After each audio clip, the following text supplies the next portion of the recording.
Hey there, my name is Chelsea Kinsella, and today I thought I would talk to you a little bit about emergency management. And so Yellow here is just on his shank, So we're just about to head out to go check some fence, but I thought since I haven't made a video for quite a while, and now that we're in forest fire season, I thought I'd make a little video about emergency preparedness. So there was a recent fire about 2 hours from where I live, about 2 hours north of us, and it's more of a bush area, but regardless there was a fire there, and it was an area that had more livestock and farms and such. And so they didn't have very much notice to evacuate. It had to happen quite quick. Sorry, I turned off my music here. They had to happen really quite quick, so they didn't have a lot of time to get it done. And so in that situation, you really want your horse to be able to load, because when you're already kind of panicking, that'll translate to your horse. And if a horse already doesn't want to load, they're going to have a little bit of a harder time getting into that trailer. So that's something that, as a horse owner, I would encourage you to make sure that your horse can load, like at least decently well. So in the event of an emergency, you know that your horse will get into the trailer and get away, or in the event that you have to get your horse in the trailer to go to the vet for an emergency or something. You don't want to be fighting with him for however long to get him into the trailer.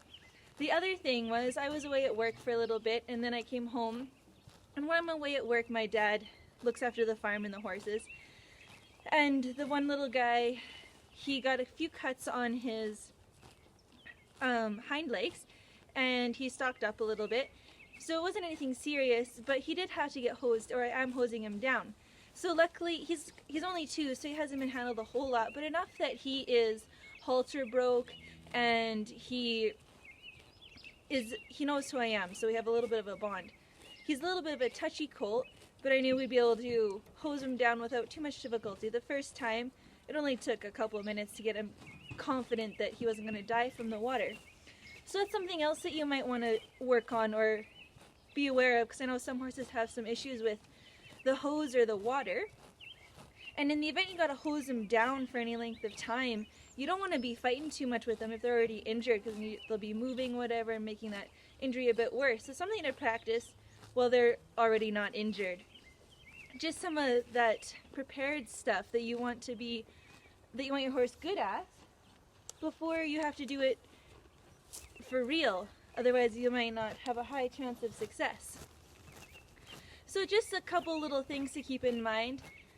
What else do I like to do? I like to make sure that I get them halter broke as reasonably quickly as possible.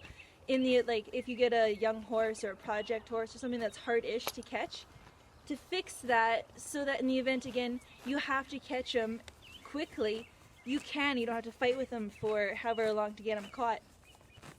Again, in the event of an emergency, you don't want to be fighting with your horse to catch it, and then you got to fight with it to get in the trailer when you're already at a sense of panic in your body. You're not really, well, generally speaking, not cool and calm and collected if there's a fire raging towards your house. You're a little bit in a panic to get them in there. So that's one thing that I highly would recommend, is making sure your horses are reasonably easy to catch. I don't use grain, but at the very least make sure your horses would come to grain or something like that in the event of an emergency, and that they are pretty good at being led so that you can lead them out. Maybe there's a different type of an emergency and you got to lead them past something or out somewhere. You want to make sure that they have some reasonable amount of trust in you that you can get that done. So just something to keep in mind in the event that something happens, and we kind of keep it on the back burner until the emergency happens. So one thing to work on maybe this summer, with a lack of shows and stuff, some more coronavirus, we can work on making sure our horses are ready in the event of an emergent event, or if they get hurt or something along those lines. You know that the basic handling is there, so you want to make sure they can go in a trailer, that you can get them caught pretty easy, that they're broke to lead reasonably easy, that if you got to hose them down, you can hose them down reasonably easy. A couple of those things that I would work on. So I hope that helps, and I will talk to you quite soon. I have some more videos in mind.